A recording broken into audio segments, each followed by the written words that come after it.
Thank you for watching or listening. And today I have a very special guest. Today's guest is an ex-professional mixed martial artist who trains under the Hammer House banner with Mark Coleman, the godfather of ground and pound. He reached the highest level of MMA, competing in Bellator MMA and King of the Cage against a who's who list of fantastic names before transitioning to bare knuckle fighting, originally traveling over to England to face some of the very best bare knuckle fighters in England and Wales, including challenging for the world title as well, and currently competes for BKFC. So if you haven't guessed it already, ladies and gentlemen, today's guest, Mr. Josh Burns, the man they call the Hammer. So Josh, thank you very much for obviously making the time to chat with me. I appreciate it. Absolutely. Thank you for having me. My pleasure, my pleasure. So obviously, at the time of this interview, it's been roughly a month or so since your fight with Frank Tate, your last fight. Now, you look like you're healing up okay. Let's just start there, though. Can you talk us through, how your recovery's been and what process you've been through since the fight, please? Yeah, no, recovery's going real well. It was a bad night in the office for me with the Frank Tate fight, but got a few cuts and everything's healing up good. Doing some hyperbaric therapy and just resting, keeping out of sun, and everything's good. Feel great. And we were training. We only took 1 week off, and we went right back to the gym, right back to the drawing board. Kept grinding. So we're ready. We're ready to fight again. Fantastic. Now, just a quick highlight on the fight itself before we talk about some other things. I spoke to you, I think, a few days before. You seemed very confident going into it, and you seemed very well prepared. Obviously, Frank Tate was a replacement opponent. Did that sort of change anything with your game plan, or did the fight go, as you expected, more or less? Yeah, no, we're fighters. So I've always been the individual that says, if we're fighters. So it don't matter who the opponent is, you got to be prepared to fight. So we did switch up the opponent. The former opponent, Dylan Kleckler, who we call DC, he pulled out on the Monday, I believe, of the week of the fight. And Frank Tate was already on the card. He was fighting Zach Kalmus. So, fighting a guy basically my size, my stature. So they, Jay Feldman and Nate Shook, they called me conference call and just let me know that DC pulled out. I had an option. I could fight or I didn't have to fight, but they would, get me an opponent. And, my opinion is I was the main event. So I'm like, hey, I'm fighting regardless. So they're like, do you even want to know who it is? I'm like, I don't really care. They're like, okay, well, it's Frank Tate, blah, blah, blah. And honestly, to be fair, I really thought that I'd probably just walk right through Frank and, really didn't think much of it. And, my opponent that I was supposed to fight, Dylan Kleckler, had beaten him, God, 5-6 months, maybe a year prior. So it really wasn't on my mind, to be honest. I had a great camp, felt outstanding, went into the fight, felt great. And just to be dead honest, a lot of fighters will know what I'm saying. Walked in the ring, felt good. The crowd, it was crazy because I fought, at Echo Arena. I fought some big places, when I was in the UK. And there was no crowd that I've ever experienced, even with Bellator, UFC, like no crowd that I've ever heard was as loud as the 5,000 people that were at down in Alabama. When he walked in, I didn't realize he was the hometown guy. And it was deafening. It was amazing. It was a very loud, strong crowd. And I can't tell you what happened because, basically they we got toe the line. They say toe the line. And I was questioning the ref. I'm like, right here, like pointing at the line. Like, so right then my head probably wasn't in the right place. And so, when Frank and I fought, obviously I didn't throw much and I was kind of standing, blocking, punching bag for him. So hats off to Frank for doing what he had to do. Frank's a great guy, really good guy. And, I just did not perform that evening. So, you never know. You never know what the reason would be. He had nothing to lose. I had everything to lose. And, I obviously, as we would say, shit the bed, and it is what it is. But the blessing is I really didn't fight. When I lost to Mickey Terrell for the UK title, I at least fought. I was driving forward, I was swinging, I was trying to punch, and Mickey just gave me a boxing lesson. Mick outboxed me and just showed the difference in levels that night, and the difference between a fighter and a boxer. And Mick class act, at least I showed up for that. For this one, I believe for some reason, I kind of had the same kind of like dull night and, paid the price for it. But the blessing is it wasn't like I got outboxed or I got outfought. I basically didn't do anything. And even the promotions approached me already on it. And I'm still in title contention. I'm 7-3, so I'm still one of the top heavyweights. The next fight's going to be super important, to put me right back in title contention. And, we just move forward. It's a learning lesson. And hopefully that doesn't happen again. Absolutely, absolutely. But I don't think it will. And obviously, you've been a professional for a long time. I mean, more than 16 years, I believe. So a bump in the road, I mean, it's bound to happen sooner or later just by, the law of averages, just by the numbers. So, but, big respect to Frank Tate. He's a great guy. So, Now, you mentioned the future plans there, and I still believe that heavyweight strap, can be yours and will be yours personally. I'm just saying that. But I want to talk about that a little bit in terms of some names that you'd like to fight. And I know you mentioned just now that you don't mind who it is, you'll just step in there. I know you have that warrior mentality. But in an ideal world, is there anyone in particular that you're targeting on the run up to well, the title now?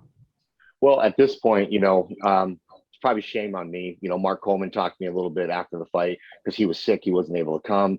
At this point, this is a business. When you get to this level, it's a business, and it does matter who they switch and the position of the business side of it. And I probably shouldn't have taken that fight with Tate just because it was a different opponent, completely different from what I had trained for. And at this level, no matter if the guy's 0-10 or 10-0, you train for at this level, every elite athlete has an absolute chance to beat you. And, I took that warrior mentality into it. And, Mark's just been trying to calm me down and slow me down to more of a business approach going, listen, it was a bad fight. You had nothing to gain, everything to lose. And it was reversed for him. He goes, fights like that, he calls me JB. He's like, JB, you probably should have rethought it, So moving forward, we're going to approach it more of the business. I still believe I can beat anybody in the heavyweight division. When I'm on, I don't think there's a heavyweight that can stand in front of me. I don't think there's anybody who can take my punches. And as you can see with the Frank Tate fight, it took him 3 rounds of hitting me with his absolute best shots for 3 straight rounds. And I still didn't get knocked out. I got to a knee. I was knocked on my butt first time in my career. So, kudos to him on that. But, he couldn't knock me out. And I mean, I was just standing there taking and turning my head, hitting me in my temple, and he still couldn't put me out. So we know that we have the chin to take on anybody in there. Nobody can put me out. And, if I can actually throw, we really believe that we can beat anybody. So from this point moving forward, it's going to be business decisions and intelligent decisions. So at this point, we're looking at possibly the loser, whoever loses the world title fight between Joey and Sam, because they're the top 2 guys. So either one, if either one loses to the other one, they don't drop in ranking. I mean, God, they either lose to the number 1 guy or lose to the number 2 guy. So, we'd like to probably fight them in September if possible, the loser of that fight, depending on what their, mental status is. If the, DC, my understanding is Dylan Kleckler is going to get the title fight because, he pulled out from my fight due to injury, but it's only a logical next step. He's the only next guy that's deserving of that title right now. So I know AJ Arnold is going to be fighting Mickey Terrell. I really worked hard to get Mickey over here in the United States with Ian. And, I think Mick's going to bring a massive game to this. He's going to be a game changer. People don't really realize what that guy's got. And I do. I mean, I sat there and had my nose ripped off by the guy. So you mix a class act. He's a hell of a fighter. So my whole point of bringing him over is you can't consider yourself the best unless you fight the best, and I believe Mick is the best. So, but moving forward, I'm looking at the, Sam Shoemaker, Joey Beltran, whoever wins or whoever loses is who I want to fight, because that will put me right back in title contention. And if I can finish them in impressive fashion and actually throw punches, and fight the way I normally fight, I don't believe Joey or Sam have a chance. I mean, heavyweights always got a chance, but in my opinion, with the way that I fight, is a problem for both of them. So, and I believe Sam's never really been hit. And when he has been tapped by like AJ and shit, he's been knocked on his butt. So, and Joey Beltran, his own style is bad for him. I'm a bad matchup for him because he's that, executioner comes forward, but you don't come forward on guys who can knock you out. And I know I can separate them from consciousness. So either way, that's who I want to fight, in September. I know I'm going to be back in September, and it's either September, October. So I'll be there, and the plan is fight them, be right back in title contention. It's up to promotion from that point forward, but a lot of things, there'll be a lot of moving parts. But at the end of the day, I'm still 7-3. I'm one of the top heavyweight contenders. And if you look at the rest of these guys, they're 2-0, 4-1, 5 or like 3-0. No one has the experience of the fights that I do. So, one little bump in the road, doesn't change the trajectory of what our destination is in this journey of getting to that title. So, we're ready. We're ready, and that's what I'm looking at right now. Fantastic. Well, that was an amazing insight, champ. There's so many things, for the fans. So thank you for sharing that, being so open about all the business and everything. Now, I'm glad we've got the chance to look forward. I do want to look back a little bit as well, because you've accomplished a lot in your career. I know there's more to come, but let's look back at a few key fights. I do want to talk about Chris Sarro because this is an interesting one, because with Frank Tate and yourself, win or lose or whatever, there's respect between you two guys. I can see that. Obviously, with Cristiano, a lot of people know that's not necessarily the case, or it wasn't at the time of the fight. So let's talk a little bit about the build-up to that fight, because it was very intense. The bad blood was real. So can you just share a little bit about what went on with that fight, please, on the build-up to it? Yeah. So Chris and I, we've never met, and leading up to the fight, and he reached out to me trying to be a gentleman, and I took it kind of like, and I said it was a bitch move to reach out to me like, oh, it's an honor to fight you, this and that.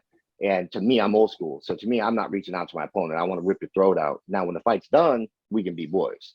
So he had sent me artwork, and I had an interview, and I didn't know the interview was with people that were former colleagues of his. So there was a disdain there to begin with, and I didn't know that. So, but moving forward, I just said I thought it was a bitch move, to reach out to me and like kiss my ass and say this and that. And that's really not what he was trying to do. He was trying to be respectful, because he had, Chris and I, just to clear the air, Chris and I now are like really good friends. I consider him like a little brother, and I'm actually going to bring him up here to train with me. I think that guy could be a world champion.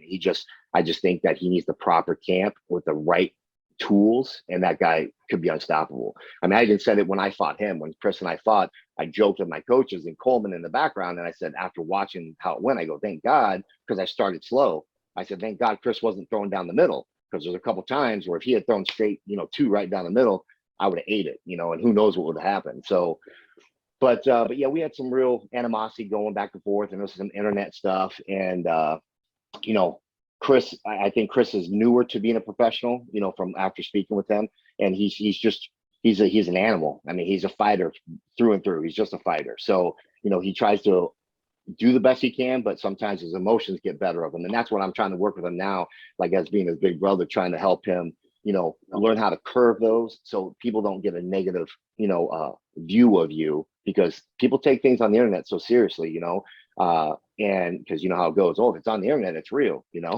So, perception is reality. And so we're trying to work with him, and I'm going to get him up here. But anyways, back to what we were talking about. As far as, there was a lot of animosity built up in the internet leading up to it. And then there was true animosity, he definitely wanted to beat me. I mean, his exact words, was like, I'm gonna knock you the fuck out. I'm like, okay, all right, cool. And you got to respect that. I mean, I don't disrespect. I think that's fine. Like being a fighter, as long as you keep it within the realms of fighting, you can talk crap about me all you want, because I am the guy in front of you. So that's cool. But if you take it outside that realm, or you do anything like that, that's when, we both, start losing our mind. And we both did a couple things that weren't becoming of fighters. And, so we had a pretty intense battle. The first round, he clearly beat me the first round. I had a slow start. Even though I was stalking him, he was the more effective one punching. And the second round, I had Mark Coleman in my ear just saying, hey, JB, wake the fuck up. He's like, just go out there, throw your 1-2-1-2 down the middle. He goes, that's going to end the night. And then 20 seconds later, I believe fighting's about luck. It's about skill, about training, but it's also a lot about luck, especially with bare knuckle. It's really the first guy to get that clean shot, on the chin. So, and I just happened to be the guy that got that shot. And, the rest is history. Everyone saw the goofiness after, but after my Frank Tate fight, I'm walking through the crowd, and Chris Sarro, the first guy that ran up to me, and my coach was going to jump in between us because he didn't know what he was going to say. I assumed, I'm at the lowest low. I'm a guy that never gets knocked out. I don't get hurt, and I just got sat on my ass a few times, and I wasn't knocked out, but I was definitely got my butt kicked. And so I assumed I'm at the lowest of low. So whatever he says, I got to take it, because, before I ran my mouth. So I was prepared to take some nasty, slack from him. And he just came up with a concerned look in his face, and he just looked, he goes, you all right? I'm like, yeah. I said, that boy could punch. And he goes, man, I saw. He said, you good? Like he was genuinely concerned. And it's a really cool story, because I don't think him or we didn't plan it. It's just one of those things. I think the Lord works in crazy ways and put him in my life and we met the way we met, and then now we're like brothers. We're gonna be family, and it was a really cool thing. And then we reached out, talked after that, and I would say he's probably one of the coolest dudes I know in the sport besides Bobo.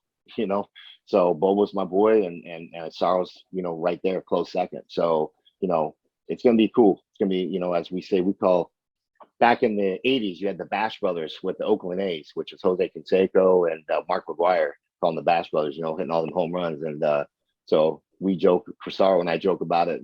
They're not gonna know what to do when he and I train together. It's gonna bring out a whole different side of him, and I'm sure it's gonna bring a different side of me. And we're gonna be the Bash Brothers, man. We're gonna run through these people. It's gonna be a good time.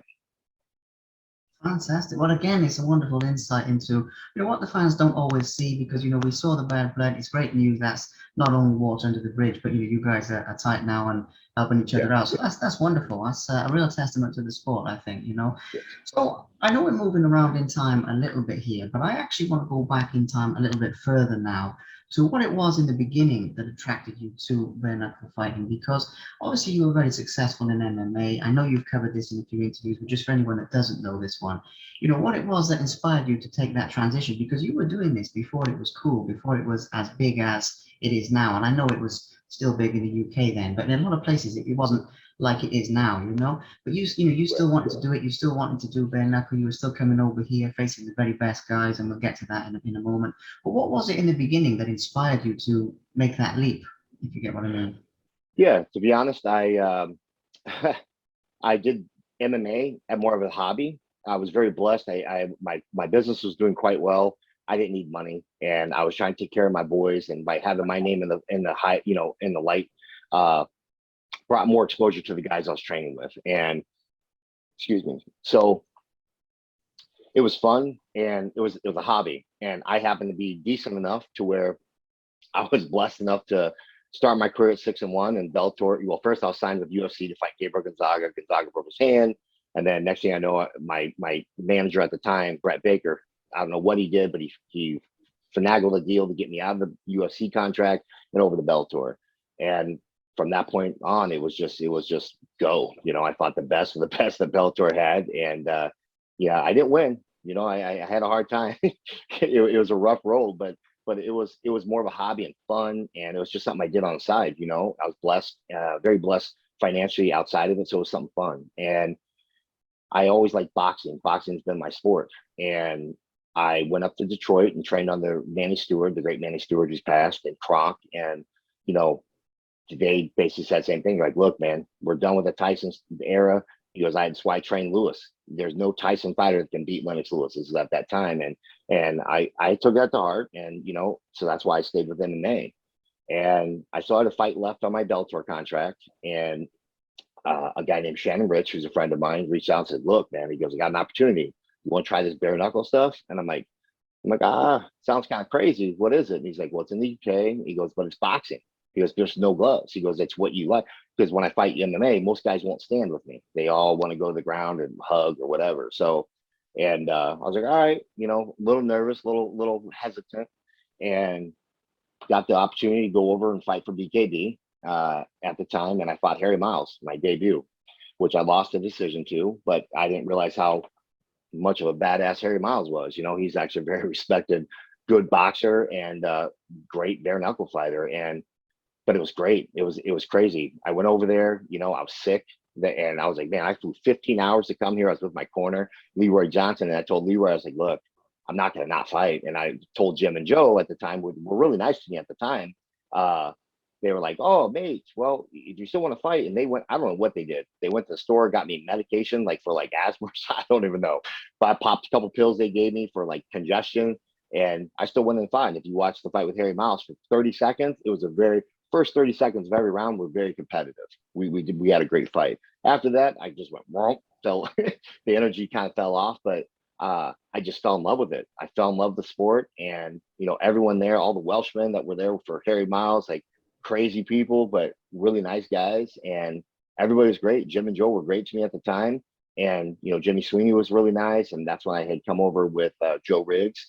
So it was me, Joe Riggs, my boy Leroy, and Cody McKenzie, I believe, was there as well. So we just had a good time. It was, and I just fell in love with the sport because people had to stand and punch. and that's my strength. If there's anything that I'm strong at, stand and punch it. So went on a nice run, and fought some of the best guys they had, and had a real good time. So I just fell in love with it. It was like relit the fire per se, and just it was from there, just history. Looking back, just it was straightforward from there. And just love the ability to stand, and they can't kick me, they can't try to take me down. As soon as they feel power, they got to figure it out elsewhere. And at the time, Harry Miles was both of our debuts. I believe it's his debut too, professionally speaking, from bare knuckle. But my first loss was, after that was Mickey Terrell for the world title, and it, I just steamrolled everybody else because I was just a fighter. Come through like a bull in a china shop. Mick definitely taught me that, hey, bro. He's like, you can be as tough as you want, you tough little American. He goes, but I'm gonna show you angles. I'm gonna show you how to box. And Mick definitely boxed my damn ears off and ripped my nose, and it was a great learning experience. But like I love Mick, like family, man. They're just great people. So, and I had the opportunity, actually right before the Mick Terrell fight, I had the opportunity to fight in the BKFC. And I wasn't contracted with BKB. It was more just our word. We gave each other our word, and I let Jim and Joe know. I was like, listen, I can't turn this down, man. They're offering me a lot more. I fought for almost 5 years, 4.5 years for them, and in one fight, I would make almost twice as much as I made in that 4 years in one fight. So, and you can't argue with that. The American market is by far more stellar. It's the dominant market for any type of fighting. And at the time, they were really cool with it. They're like, okay, mate, no problem, mate, no problem. And then, I obviously took the plunge, went that way, and then it just went real sour. They 6 weeks later said that they had cut me, and it's about levels. And I'm sitting there going like, I only lost to the two best guys in your league, So it is what it is. At the end of the day, I wish nothing but best for them. I'm doing what's best for me and my family out here, and I'm competing with the best in the world. The BKC actually has the best in the world, and it's a blessing to be here, and it's what I love. I mean, I really love bare knuckle fighting. I can't express it more. Like, it is legit, like a passion. I love it. Fantastic. Well, yeah, I mean, you really do realize with BKB how much people want to be there, and how much heart they have. But it clears up a lot of things with that story, again, that the fans may not realize. So I want to give one more mention to that before we move on to other things. Out of your UK fights, was the Mickey Terrell fight the one that you are personally most proud of? Or what was your sort of proudest moment? Because I know you fought the best. I mean, I remember at the time, obviously, I was following everything, and Harry Miles as well. I remember that one. I mean, he only lives like half an hour from me, in Wales, Okay. and all. So, so I remember all this going on like it was yesterday. But for yourself, because you're the one that had the fights and had the experiences, what was your proudest moment personally from your UK bare knuckle fights? Well, at the time, it was not my proudest moment when I had lost to Nick, but with hindsight, looking back at it, you know, I after that fight, I lost a lot of drive. I knocked a couple guys out after that fight, but it was at that time when things started getting messed around with. They were changing my. I was supposed to fight Michael Ferry, which, hey, he's supposed to be the toughest son of a bitch in there, and that's the only reason Mickey Terrell ever came to BKB is because he wanted to fight Ferry and prove who the toughest guy in the UK was. But Ferry's he obviously has a lot of legal issues, so I think that prevented him from coming. And so the week of the fight, they pulled out or said I had a new opponent, whatever.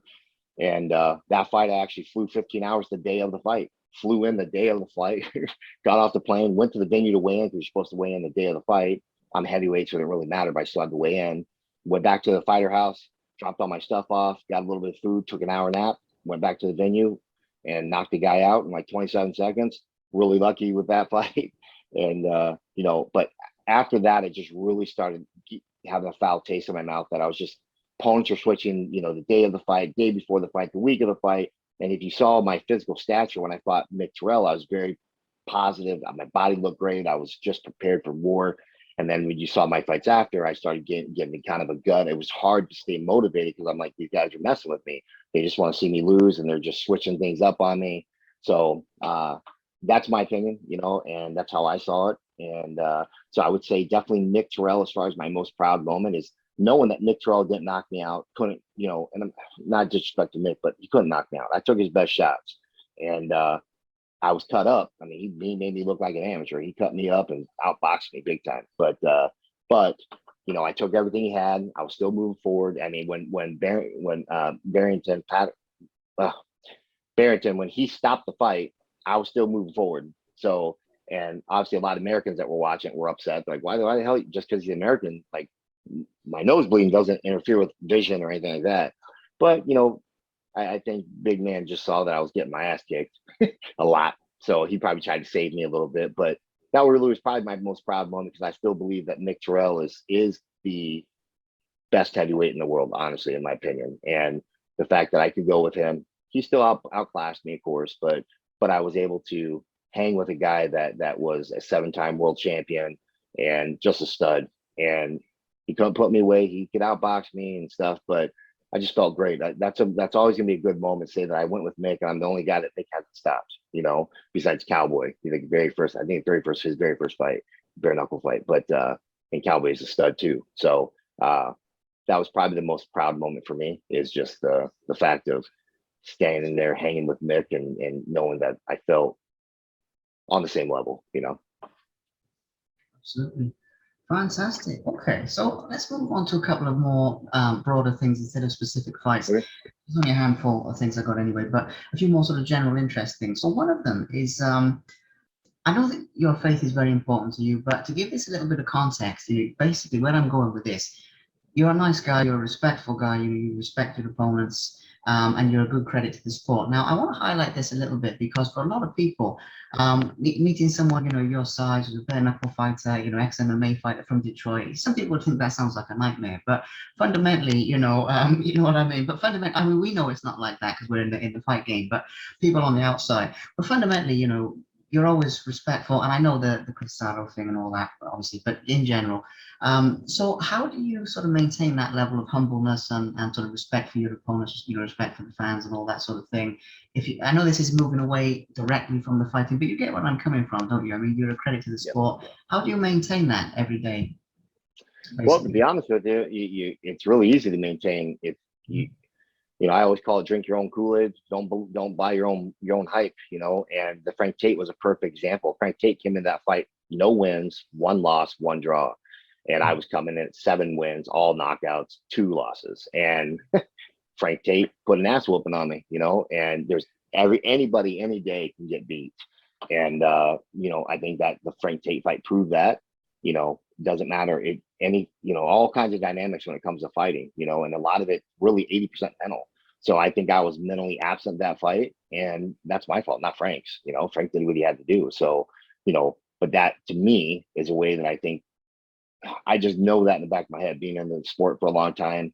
You know, I've seen 155 pounders drop heavyweights with body shots. You know, anybody can beat anybody any given day, and you need to stay humble and have fun with it and enjoy the ride. And if you're blessed enough to be in the right place at the right time, you get a title shot, then great. If not, just grind until you get there, you know. And you know, it's kind of like Sam Shoemaker. Sam Shoemaker, you can say whatever you want. We went to fight the first time, we both showed up. We were slotted to fight 2 more times. I was there to fight each time, and my opponent wasn't. So he basically got sick and pulled out of my fight a couple times, and then he gets a gift handed to him, and you know, he takes it. Like you can't like knock a guy for taking the opportunities that were given to you. So you know, same with DC. Dylan Cluckler, he's supposed to fight me, pulls out the week of the fight, doesn't fight me. I shit the bed. I lose to Tate, so now Dylan sits there and now he gets a free title shot because I dropped the ball. So you know, at the end of the day, you just got to be humble, and you just know anything is possible in this sport. And if it's not for the fans, like I wouldn't be eating. You know what I'm saying? I'll be doing a regular job like everyone else. So, you know, in my opinion, that's how I look at it, you know, and, you know, you try to be as Christ-like as possible, you know, so if I'm a Christian, and I believe try to be as much Christ-like as possible, and turn the other cheek and be kind. And it's hard because I'm not perfect. I can't do that, but I try my best to do so and try to help as many people as I can. So people reach out to me, like you'd be surprised how many people reach out to me and they're just shocked that you respond. And I try to respond to, I do. I respond to every person that sends me stuff, which my girl gets kind of driven nuts by because I'm be on my phone for 3 hours responding to people. but I try to help as many people as possible, and there's a lot of guys out there that look at the bare knuckle and like, oh, that's just guys, it's bar fighting. And, they'll send me videos of them hitting bags. And I'm like, listen, it's a different level that you're trying to get into. So if you ever want to come up train, and they have guys send me videos all the time showing me their pad works and trying to get better. And I just feel like I owe the sport that. And I just believe everything is karma. Everything comes around full circle, So I'm almost done with this ride. I really want to get that strap before I'm done. And I'm going to move into commentating and be like a fighter liaison and work for the BKFC. And I think that, having relationships with the fans, the fighters, even the people that dislike you, there's a lot of Chris Sorrow fans that really just did not like me, but they couldn't say anything bad about me because every time they comment on my stuff, I was kind. I was nice. I'd be funny, but I would never fire back negatively. And, Chris and I are boys now, and it's just there. People always say like, I tried to not like you, but it was really hard not to not like you because you're a good guy. So I think that plays dividends, long term. Absolutely. I'd love to get into a little bit of this stuff here in interviews, champ, just to show fighters a bit more than just flesh and bone, because people see Yeah. people, you guys get in the ring and fight, but there's a lot more to you guys in your lives. So I just wanted to show that. The other question that sort of is in that same vein, if you like, is mental preparation, because people talk a lot about physical preparation, but I mean, you're going in there to go to war. I mean, bone against bone. Like you said earlier, people have to stand and trade. They can't be doing anything else, hugging and all this stuff. So, when you're on the build up to a fight, like I said earlier with the Frank Tate fight, you were very positive, very relaxed. You obviously have a way of sort of developing that mindset going into a fight. Now, I know you've been doing this a long time as well, so that's bound to come into it. But how do you personally mentally prepare on a build up, maybe in fight week or a few days out when it's when it's sort of looming in front of you, if you get what I mean? Yeah. Well, when I first started fighting, just to let everybody know, when I first started fighting, I was a damn mess. I hate fighting. I hate the feeling that you get before you walk out. It literally made me want to puke. And as time progresses, you learn that it's kind of like a roller coaster. You signed up, you got in that chair, you click shut, click, click, click. You're locked into that chair. Unless you're going to be a bitch and pull out, which is not an option for a guy like me, you got to sit in that. You got to go for the ride. The ups, the downs, So mentally, that's really clicked with me here the last few years. And I would say actually after the Mick Terrell fight, because I think I was a little flat in that fight, and I think I got in my own head. Mickey was by far the better pro, and he was ready and comfortable, relaxed, and I wasn't. I was very tense. I was very in my own head, and I couldn't get out of my own way. And that taught me a lot. That's why it's probably one of the best fights of my life, is because it taught me so much. It's a good moment in my life where I had clarity, and as far as like staying positive and doing those things, you really don't have much of a choice but to be, positive. Like, you've got to have fun with it. You got to enjoy it. And to be honest with you, it's kind of funny. Conor McGregor,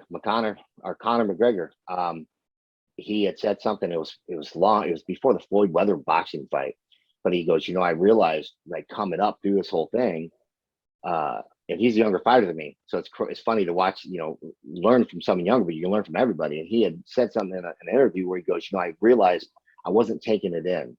I wasn't appreciating the moment that I was in, because there's a lot of people in this world. We're less than 1% of the population that can actually do what we do on the level that we do it, and do it competitively time and time again. And he just goes, you got to appreciate it. You got to take it in, and I took that to heart and started realizing, like, these are kind of cool. These are times that, when I get older, no matter what happens in my career, when I get older, my kids, my grandbabies, and, we're going to see it and talk about it. And I would rather have positive memories of it than just going, I really don't remember. All I know is I was just getting ready for the fight night, and that was it. And that really was me most of my career until probably the last, 4 years, 5 years, where I actually enjoy, getting out, going around, enjoying the festivities, and, keep my mind solid, but not treating it like a job. I hate to say it that way, but that's just don't treat it like a 9 to 5 where you got to, and people are like, oh, how do you treat a fight week like 9 to 5? Easy. You get off the fucking plane, you go in, you got to do photos, you got to do your interviews, you go to your room, you sit in your room, you look at the itinerary, you watch, okay, I got to be there at this time. Okay, I'm going to relax in my room until, okay, I got to go down this time. You treat it like a job. And, a lot of other fighters don't do this, but like that's how I did it. I treated it like a job, boom, boom, boom, boom, until fight night. And then knock someone out in 30 seconds, 15 seconds. And I'm like, okay, yay, all that for, and I had wasted the whole week, fight week. Like I could have enjoyed it. And so now I just enjoy it. I enjoy it. I try to keep my mind positive. It should be positive to my opponent. Some guy like me, I don't want you to be my best friend before we fight, but we can show respect. And the Frank Tate fight was a perfect example of that. I mean, we did a selfie. Like I told him, I'm a respectful guy. So backstage I said, listen, I'm gonna pull out my phone to do a selfie when we weigh in. Are you okay with that? I don't want to be disrespectful to you. He's like, oh no, I got all love. So we get in there, we did a great, picture with Dave Feldman. It's a great picture, went all over the internet. And that just leaves, it helps settle the nerves, in my opinion, as well. If you're going in there knowing, hey, we're here to do a job, but let's have fun. Let's enjoy the ride. Whether you win, lose, or draw, let's enjoy the ride. So mentally speaking, that's probably the biggest strength that I've had here this last few years. I feel like I'm a late bloomer. I mean, I've been fighting for a long time, but it truly is like as you progress in time, you get clarity, you learn, you've got knowledge, and you learn how to apply it all, put it together. It's just kind of like the perfect storm. So I really believe, I feel sorry for whoever I fight in September. And I don't mean that in a negative way. I just mean that, like, I promise you, like, I feel great. Yeah, I know what happened. I didn't get beat in a fight. You know what I'm saying? This last fight, I didn't do anything. Like you could see that. So that's all. There's always a, silver lining, per se. So we're ready to go, man. So mentally, it just feels good, and you just stay positive. That's a very long answer for a very simple question, but It's a great answer, though. I mean, sometimes you get those answers that just exceed expectations, but it's going to be a good answer. But with that, there was just so much more in there, which is just, I appreciate you being so open. And I know that's the type of guy you are, but I do still appreciate it because it gives everyone watching this, listening to this more, more value. So thank you. So the last couple of things, really, because there's only a couple more things now anyway, is in terms of the sport of bare knuckle boxing itself as a bigger picture, your part in it and the whole thing. It's gotten very big, over recent years, and it's obviously still got room to grow. What are your reflections being in the sport on where the whole sport of bare knuckle fighting will go over the next however long, 2 years, 5 years, your opinions on the growth of the sport from here? yeah, I believe that I don't believe the sport was going anywhere with just the UK stuff because it's such a small market, and it, it's a pastime for everyone over there. But you have such great athletes over there that need exposure, and the UK is not a great platform for that. We all know that. Look at Anthony Joshua, look at Tyson Fury. They are nobodies until they fight in America. When you fight on American soil, now look at who you are.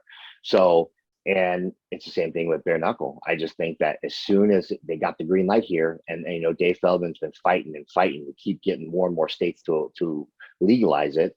And as soon as this has happened, you see where the traction and how the explosions happen. And just the last 2 years alone, that I've been a part of the company, it just blew up massively, and I just don't see any stopping. I Dana White loves it, which is a big thing, and I just see in the next 5 years, I think that this will be like when you want to watch fights, BKFC is always Friday night, UFC is always Saturday night. You want a good fight week, you're gonna have big cards on a Friday, big cards on a Saturday, and everyone's gonna watch all of them because we love combat sports. I think that bare knuckle has a different raw appeal to it, which pulls people into it that normally probably don't like fighting, or they're like, oh, I'm an MMA guy. As soon as you see it, you're like, it's the guys don't even have to be at high level, but they're just, as long as they have heart and they're coming and they're throwing, like people love it. I mean, look at the Bobo Zach Kalmas fight. Okay. That was like the least technical fight I've ever seen in my life. But yet the crowd absolutely loved it because you had two warriors that were refused to stop. Zach just kept getting up, just kept coming forward, and Bo was like, "All right, I'll oblige you, keep knocking you down," and it was a blessing. It was a great fight, and that kind of fight is what pulls people in. And even pull my fight. Look at my fight. Like, how many people, how many messages I got? Like, I've had a lot of times when I win. Of course, I literally get 2,000-3,000 messages. Losses, you don't get that.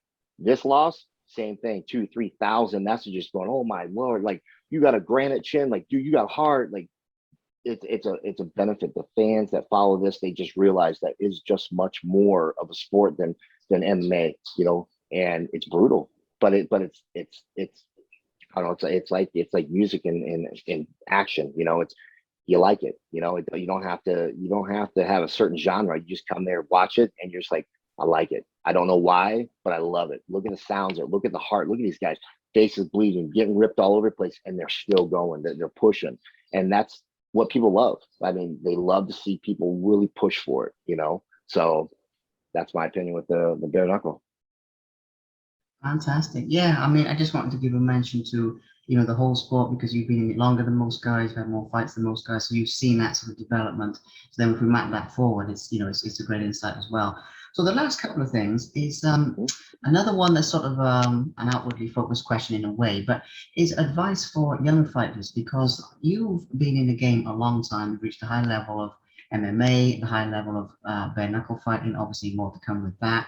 Obviously, you trained with the best with Mark Coleman. Big shout out to Mark Coleman as well. I know we've mentioned him on and off, but you've done all these things, so you're in a prime position to give advice to young fighters. Now, I'm not saying share everything because there's probably so many things you could say, but if there's maybe one or two sort of key things for any young fighters watching this, because I do get a lot of the up and comers watching these as well.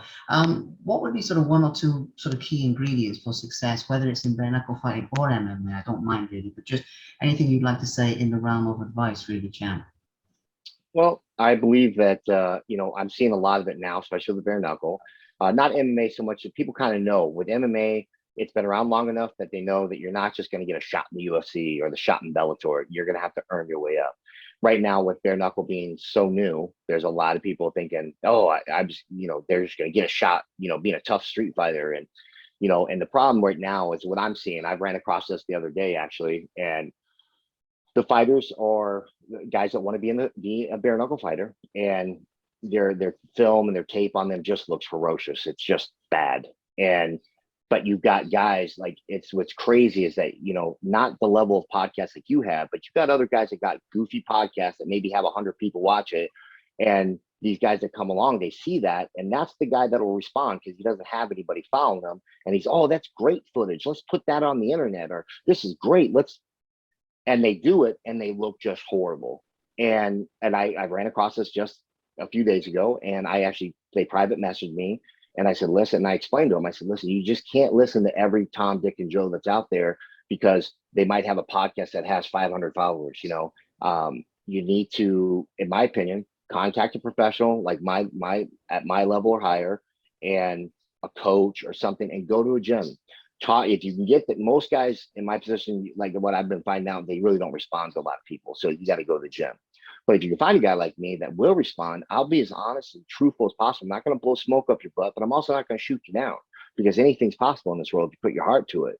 So the biggest thing for young fighters coming up is make sure you get your advice and your guidance from the right people, not the first person that says yes, not the first person that makes you feel good about yourself. You're actually going to want to find somebody that has clout, has experience, has some kind of background in the sport, and is someone, and talk to them and go down and see them, get the work in because you're not ready. I guarantee you're not ready. There's some raw talent out there that might be ready, but they still need to be refined. And most people are not refined. Most people don't have that talent. They got to really work for it. And the worst thing to do, in my opinion, is, and it's a damn shame. I try to be nice to people, so I'm never going to call people out. But maybe when I'm done fighting, maybe I'll be a little more, a little more vocal about it. But it's almost a disservice. It is a disservice. It's a disservice to the guys, the young fighters that are coming up, to have these nobodies, these guys that have no business giving advice to these guys and telling them, oh, that's a great video, or this, and it's making them look bad. And hey, the guy probably does think it looks good, but he doesn't. You don't know your ass from a hole in the ground. You've never done the sport, and because you think you're tough and you can fight, doesn't mean that you can give advice to people. So that's my biggest thing to young guys is make sure you find someone of validity, somebody that has experience and have done the sport, and run it by them, their coaches, get to their gym, be humble. Come in there humble, leave your pride outside, come in humble and try to learn. You never know, you might be the next superstar. You just got to apply it. And then again, you might find out, hey, this is way different than I thought. It's not for me. I'd rather be a fan and really enjoy it, but do it the proper way, because otherwise a lot of people out here are either going to get made fun of, laughed at, which is horrible. Like your pride, it's a horrible thing. Trust me, I'm a prideful guy.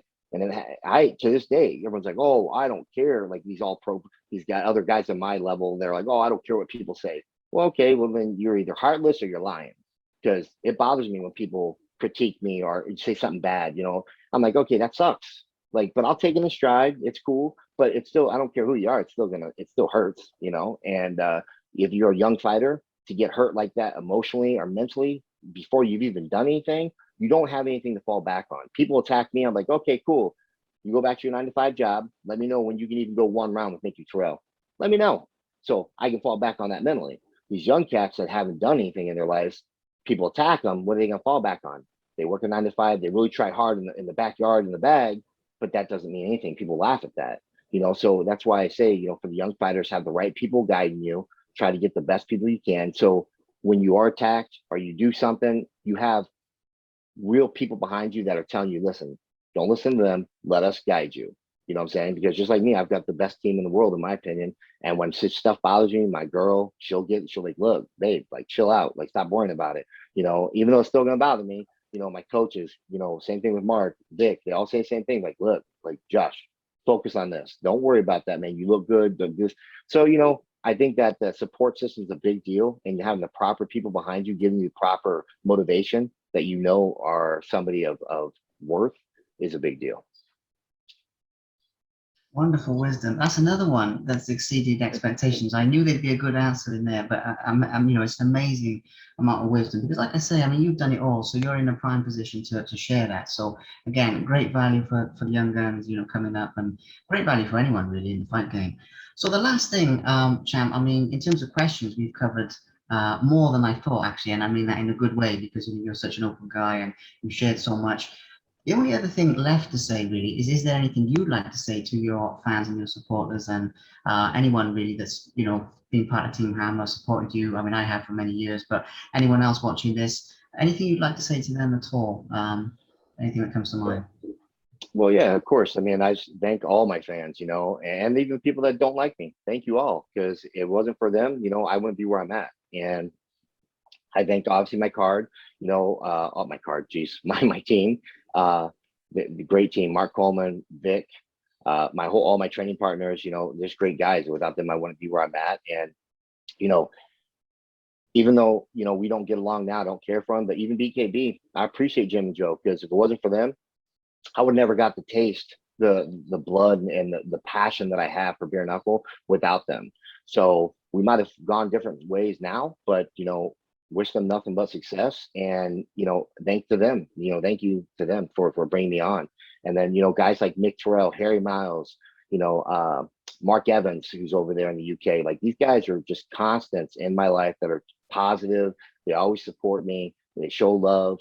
Ian Mosey, or Mozzie, he's Mick Terrell's manager. He's a real good friend, and these guys are always positive and picking me up. And so UK has a lot to do with my success, and I really appreciate that, because they got me going, and they've always had my back, So, and then obviously, thanks to Dave Feldman and Nate Shook, those guys, we've known each other a long time, and ups and downs, and just that they brought me in, give me an opportunity, and it's the greatest promotion in the world, in my opinion. So, I really appreciate it. And guys like you, I appreciate guys like you that put guys like me, on the pedestal, or the pedestal where I get exposure and be able to talk to people. So thank you.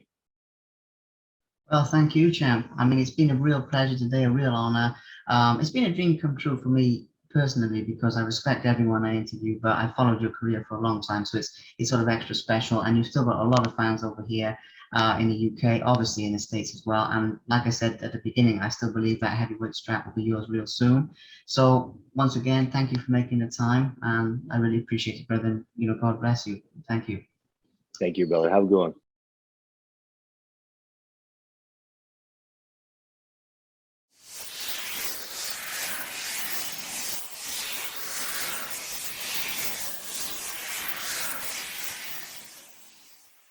Pure Blue Limitless, the purest phycocyanin on the planet.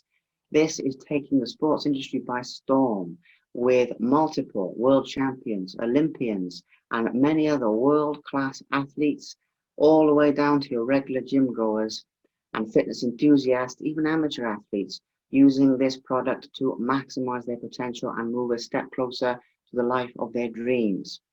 This product works in a unique way on a cellular level. Unlike any other product on earth, this is created with a patented photobioreactor technology that no one else in the world has access to, breaking down lactic acid and reconverting it into ADP. In other words, breaking the waste and reconverting it into fuel. You can train longer, harder, faster, and considerably outdo your competition. Whether you're just looking for more energy, whether you're a professional athlete, or somewhere in between, this product is for you, boosting physical, mental, and emotional health through increased energy and amazing world-class anti-inflammatory effects that cannot be beaten. Thank you very much for watching. Please subscribe to the Simply Inspired YouTube channel, and there'll be more videos coming soon.